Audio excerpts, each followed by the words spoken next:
یمن کا بادشاہ طب خمیری تھا۔ ایک مرتبہ وہ اپنی سلطنت کے دورے کو نکلا۔ 12,000 عالم حکیم اور 1,35,000 سوار، 1,13,000 پیادہ اپنے ہمراہ لیے ہوئے اس شان سے نکلا کہ جہاں بھی پہنچتا اس کی شان و شوکت دیکھ کر مخلوق خدا چاروں طرف نظارہ کو جمع ہو جاتی تھی۔ یہ بادشاہ جب دورہ کرتا ہوا مکہ معظمہ پہنچا تو اہل مکہ سے کوئی اسے دیکھنے نہ آیا۔ بادشاہ حیران ہوا اور اپنے وزیر اعظم سے اس کی وجہ پوچھی تو اس نے بتایا کہ اس شہر میں ایک گھر ہے جسے بیت اللہ کہتے ہیں، اس کی اور اس کے خادموں کی جو یہاں کے باشندے ہیں تمام لوگ بے حد تعظیم کرتے ہیں، اور جتنا آپ کا لشکر ہے اس سے کہیں زیادہ دور اور نزدیک کے لوگ اس گھر کی زیارت کو آتے ہیں اور یہاں کے باشندوں کی خدمت کر کے چلے جاتے ہیں، پھر آپ کا لشکر ان کے خیال میں کیوں آئے؟ یہ سن کر بادشاہ کو غصہ آیا اور قسم کھا کر کہنے لگا کہ میں اس گھر کو کھدوا دوں گا اور یہاں کے باشندوں کو قتل کروا دوں گا۔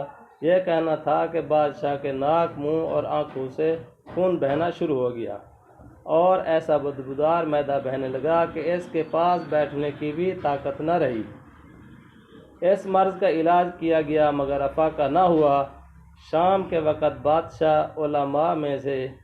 بادشاہی علماء میں سے ایک عالم ربانی تشریف لائے اور نبض دے کر فرمایا، مرض آسمانی ہے اور علاج زمین کا ہو رہا ہے۔ اے بادشاہ، آپ نے اگر کوئی بری نیت کی ہے تو فوراً اس سے توبہ کریں۔ بادشاہ نے دل ہی دل میں بیت اللہ شریف اور خدام کعبہ کے متعلق اپنے ارادے سے توبہ کی۔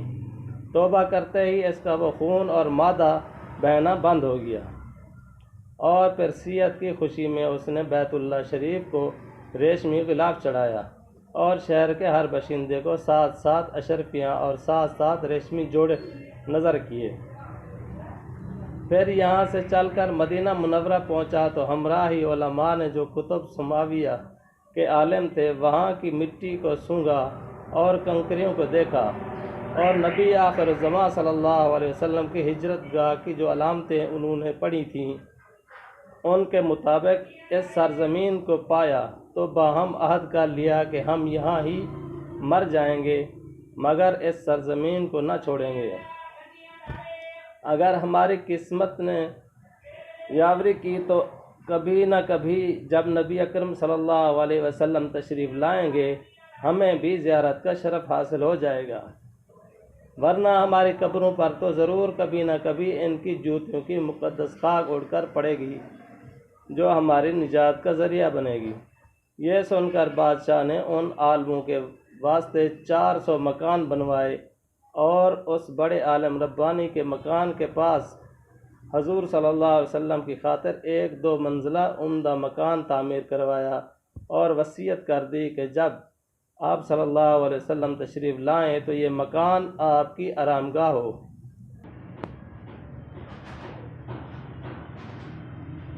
اور ان 400 علماء کی کافی مالی امداد بھی کی اور کہا کہ تم ہمیشہ یہیں رہو، اور پھر اس بڑے عالم ربانی کو ایک خط لکھ دیا اور کہا کہ میرا یہ خط اس نبی آخر زمان صلی اللہ علیہ وسلم کی خدمت اقدس میں پیش کر دینا، اور اگر زندگی بھر تمہیں حضور صلی اللہ علیہ وسلم کی زیارت کا موقع نہ ملے تو اپنی اولاد کو وصیت کر دینا کہ نسلاً بعد نسلاً میرا یہ خط محفوظ رکھیں حتیٰ کہ سرکار دو عالم صلی اللہ علیہ وسلم کی خدمت میں پیش کیا جائے۔ یہ کہہ کر بادشاہ وہاں سے چل دیا۔ وہ خط نبی اکرم صلی اللہ علیہ وسلم کی خدمت اقدس میں 1000 سال بعد پیش ہوا۔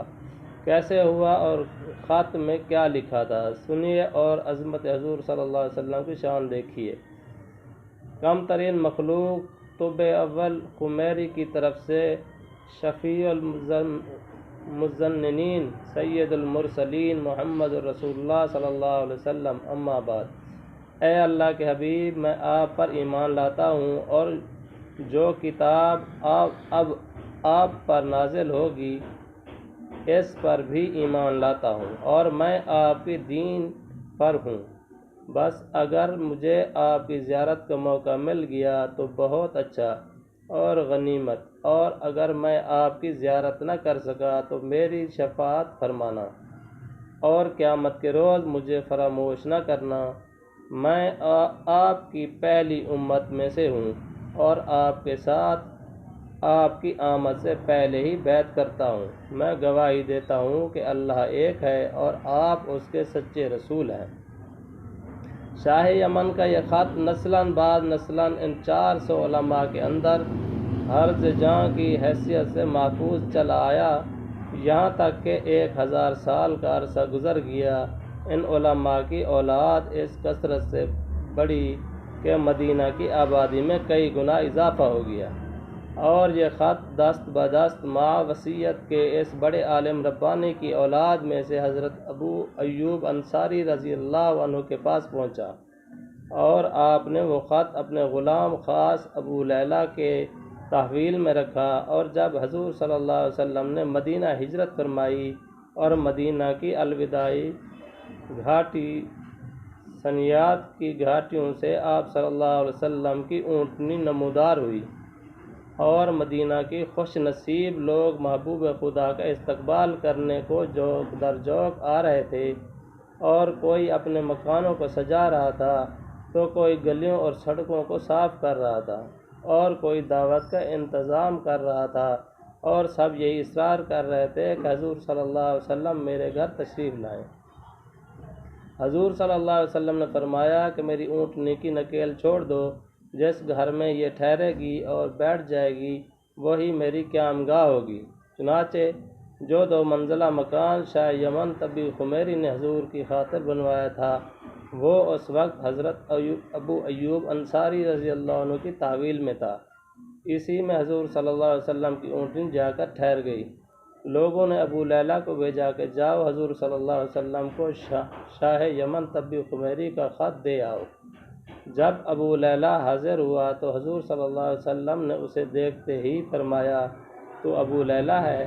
یہ سن کر ابو لیلہ حیران ہو گیا۔ حضور صلی اللہ علیہ وسلم نے فرمایا، میں محمد رسول اللہ ہوں، شاہ یمن کا جو خط تمہارے پاس ہے لاؤ وہ مجھے دو۔ چنانچہ ابو لیلہ نے وہ خط دیا۔ حضور صلی اللہ علیہ وسلم نے پڑھ کر فرمایا، صالح بھائی تبی کو آفرین و شاباش ہے۔ سبحان اللہ، سبحان اللہ، سبحان اللہ۔